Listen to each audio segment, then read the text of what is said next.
देखिए बच्चों, आज लोग मैथमेटिकली हम लोग प्रूव करते हैं कंजर्वेशन ऑफ मोमेंटम को। ठीक है, मोमेंटम को हम लोग क्या करते हैं, मैथमेटिकली प्रूव करने की कोशिश करते हैं कि किस तरीके से हम लोग मैथमेटिकली हम लोग पहले तो हम मोमेंटम को हम लोग पढ़ रखे थे कि मोमेंटम क्या होता है। कि भाई हमने बताया था कि मास और वेलोसिटी का प्रोडक्ट मोमेंटम होता है।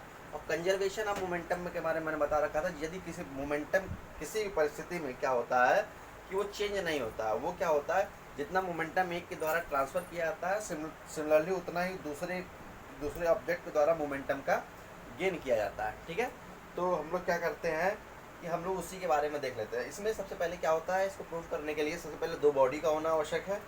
बॉडी कौन कौन सी थी, मान लीजिए ये m1 है, इसकी वेलोसिटी को मान लीजिए कोई बॉडी ए है जिसकी मास m1 रखा गया, इसकी वेलोसिटी को मान लीजिए इनिशियल वेलोसिटी u1 रहेगी। यहाँ पर कोई मास कोई ऑब्जेक्ट बी है जिसका मास m2 है, उसकी इनिशियल वेलोसिटी u2 रहेगी। तो हम क्या करते हैं, इसको एक दूसरे की तरफ थ्रो करते हैं। जब थ्रो करते हैं, फेंकते हैं, तो क्या होता है कि ए बी पे फोर्स लगाता है, बी ए पे फोर्स लगाता है। तो जो ए जब यहाँ पर मान लीजिए बी जो ए को फोर्स लगा रहा है उसको हम एफ ए बी से डिनोट कर लिए, और जो एफ जो क्या बोलते हैं ए बी को फोर्स लगा रहा है उसको हमने क्या कर दिया, एफ बी ए लिख दिया है। क्लियर। तो हम लोग क्या करते हैं कि इसको ऐसे भी देख लेते हैं कि मान लीजिए ये क्या है, m1 u1 है, ये m2 u2 है। क्लियर।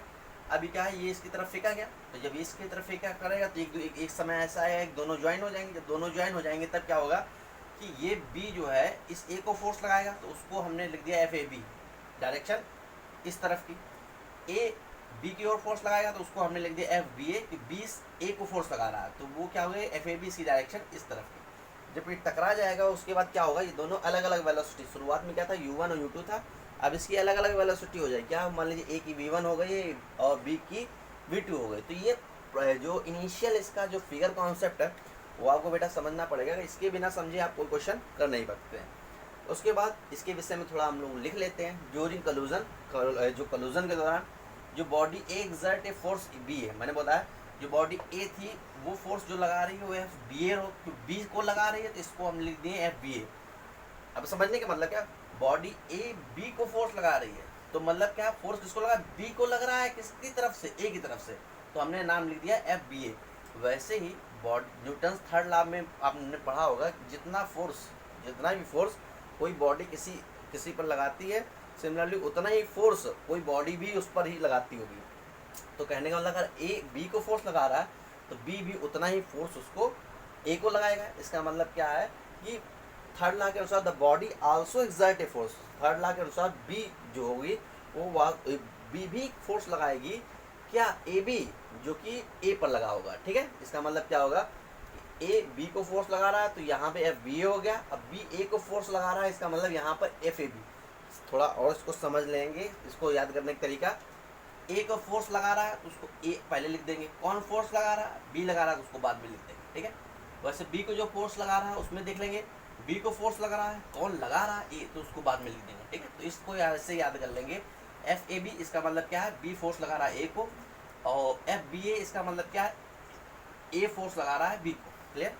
इसके बाद वेलोसिटी अलग अलग हो जाती है, मान लीजिए ए की वेलोसिटी हो गई v1 और बी की वेलोसिटी हो गई v2। ठीक है, तो हमने इसको भी पढ़ लिया भाई ड्यूरिंग कोलिजन के अनुसार कि भाई जो क्या बोलते हैं यहाँ पे लिखा हुआ है, वो जो मैंने यहाँ पे जो लगा इसको समझाया वही लिखा हुआ है, ए बी को फोर्स लगा रहा है तो क्या होगा एफ बी ए, और जो वैसे न्यूटन थर्ड लॉ उतना इस इक्वल एंड अपोजिट फोर्स लगाया किसका, ए को, वो क्या होगा F A B.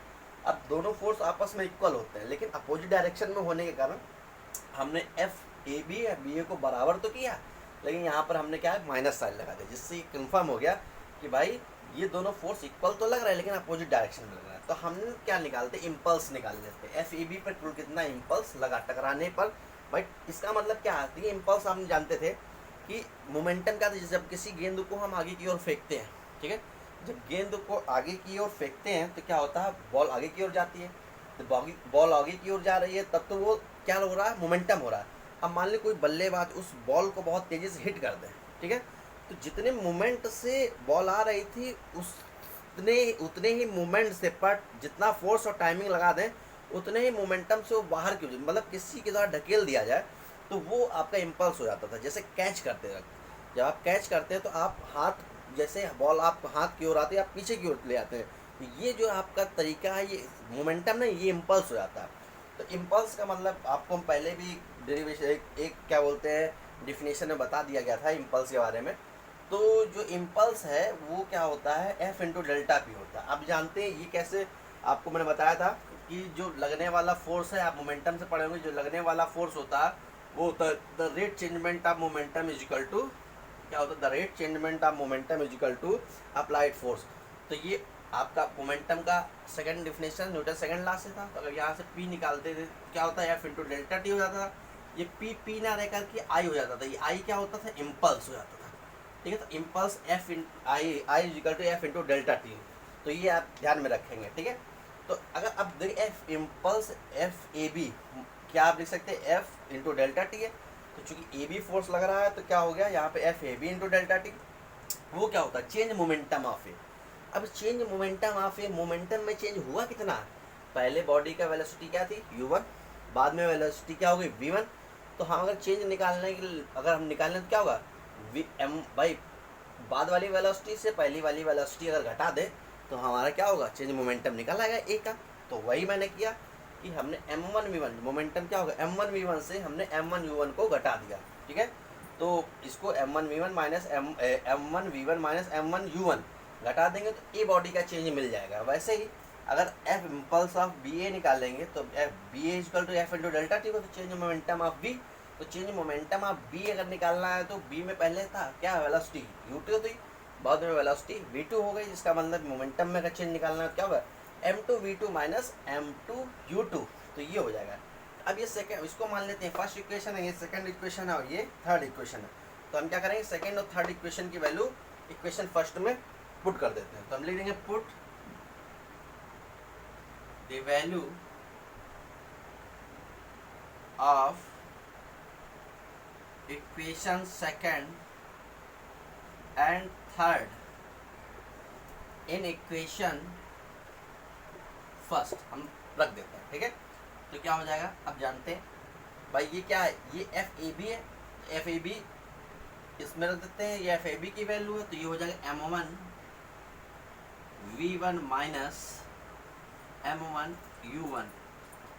F B ए की वैल्यू कितनी है, माइनस साइन लगा हुआ, माइनस लगा देंगे, m2 v2 minus m2 u2।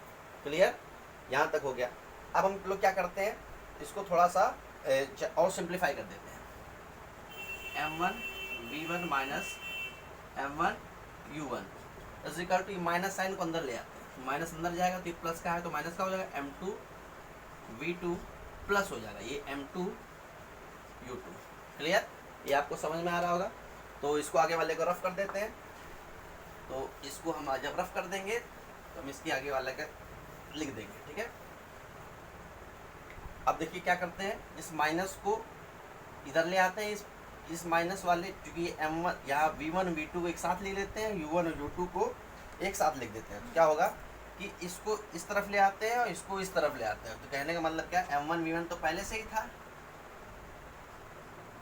तो ये इसको इस तरफ ले आए तो प्लस हो जाएगा m2 v2 इक्वल टू, ये m1 u1 जब माइनस साइन इक्वल को उधर जाएगा तो प्लस हो जाएगा, ये हो जाएगा m1 u1 प्लस ये हो जाएगा m2 v2 पहले से था। अब यहाँ से आप क्या समझ रहे हैं, v1 और v2 क्या थे, v1 और v2 क्या थे, पहले के बाद की वेलोसिटी थी आफ्टर कोलिजन, और u1 और u2 क्या थे, बिफोर वेलोसिटी थी आफ्टर कोलिजन। तो आप लिख देंगे that is total linear momentum of before collision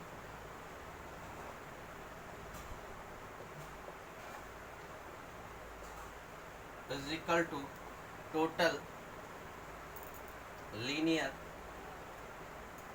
momentum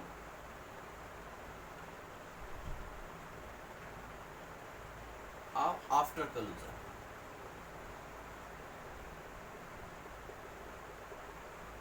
आपको समझ में आ गया होगा कि इससे शब्द हो गया कि पहले जो लीनियर मोमेंटम बिफोर कोलिजन वो इक्वल होता है total linear momentum of after closing. और यही मैंने यही क्या बताया था, linear moment conservation of linear momentum. मैंने बताया था कि जब कोई दो ऑब्जेक्ट आपस में मतलब कलूजन करता है या टकराता है तब क्या होता है, तो दोनों परिस्थितियों में उसका जो लीनियर मोमेंटम होता है टकराने से पहले और टकराने के बाद आपस में क्या होता है, इक्वल होता है। ठीक है, तो ये आपको अच्छे से समझ में आया होगा। ठीक है, तो देखिए इस तरीके से हम लोग क्या करते हैं कि हम लोग अच्छे से समझ गए हैं कि किस तरीके से हम लोग जो लीनियर मोमेंटम को हम लोग फाइंड आउट करते हैं। क्लियर, ये अच्छे से समझ में आ गया।